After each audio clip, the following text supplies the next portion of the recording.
Tonight, only on Fox, just about every year about this time, the subject comes up. People start talking about the Phoenix Lights mystery. 19 years ago, this March, thousands of people saw what they believed were UFOs hovering over the valley. But were they really UFOs or just flares? Fox 10's Linda Williams has more.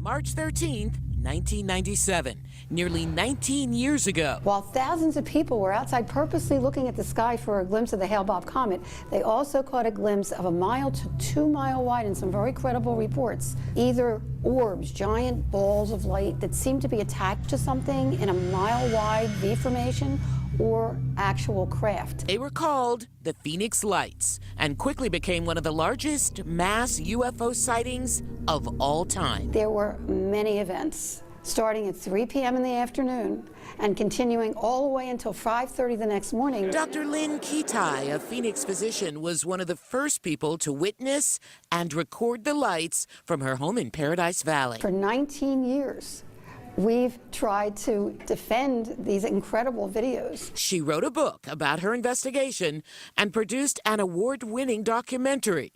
Ketai says there's almost always something new. Just recently, an analysis was done of the boomerang video. Streaming on YouTube is this video analysis of the so-called boomerang lights seen that night over southwest Phoenix. People had what they called camcorders back then. An anonymous source called Thinker Thunker says he took this shaky video of the Phoenix Lights and used a computerized stabilization technique. And he tries to debunk a U.S. Air Force claim that the Phoenix Lights were actually flares dropped by National Guard A-10s on a training mission over the Goldwater Range. So now I'm going to drop in a little graphic so that we can see how far or if the lights move at all in relation to the horizon. The video goes on to play for about a minute, and the lights do not move. 5 flares stay perfect with one another. That's uncanny. Except for the one that seems to split and go up. They split into 2 and went up.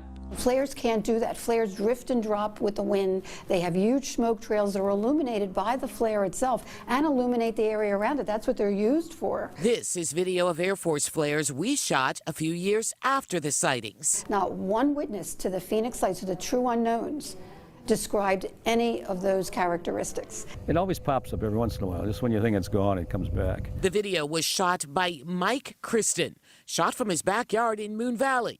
We talked to Mike in 1997, just days after the sightings. You're convinced these lights were this side of the mountains? Absolutely, absolutely. And the reason I say that is because the lights were lower than the mountains. The direction that this occurred in was south-southwest.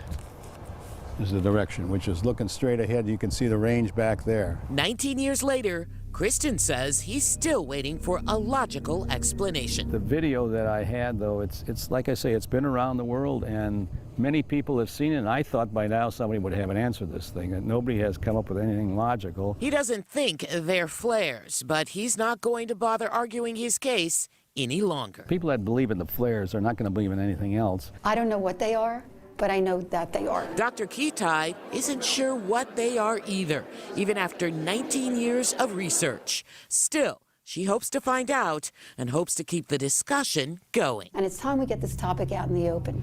We address it, we accept it, and we study it so we can move forward and not only find out who's driving these things, but also move forward in our own evolution. Linda Williams, Fox 10 News. One of the people I talked to about this was former Governor Fife Symington just a couple of years ago. He was a former Navy guy. No, I'm serious. I'm serious now. That unquestionably it was a UFO, which means unidentified flying object. Right. Doesn't mean we're being visited. Well, it's nothing like anything I've ever seen. And you're an Air Force guy. Yeah, and a pilot. Got a lot of hours flying. So it was pretty breathtaking. And he said, what I saw that night was definitely a craft. He said, and not of this world. He's saying, I don't know if it's something we're testing or what, but it was something that he had never, ever encountered before. He followed it. I remember working weekends. I was anchoring Weekend Show, and the newsroom got inundated with phone calls, just inundated. Insane. And we're trying to cover this. We don't know what it is, but people are saying it was a spacecraft. It was we were visited. Right. When we thought everyone was just crazy, but then the more people you talked to, they said, no, I saw it with my own eyes. As Symington said, it was not of this world, is how he put it, and that was kind of interesting. Now, for more information about Dr. Kitai's documentary on March 13th, we've posted a link with tonight's report on fox10phoenix.com. Plus, a new movie based on the Phoenix Lights debuts in Valley Theaters soon. We're going to have a preview of the Phoenix incident tonight on Fox 10 News at 10 o'clock.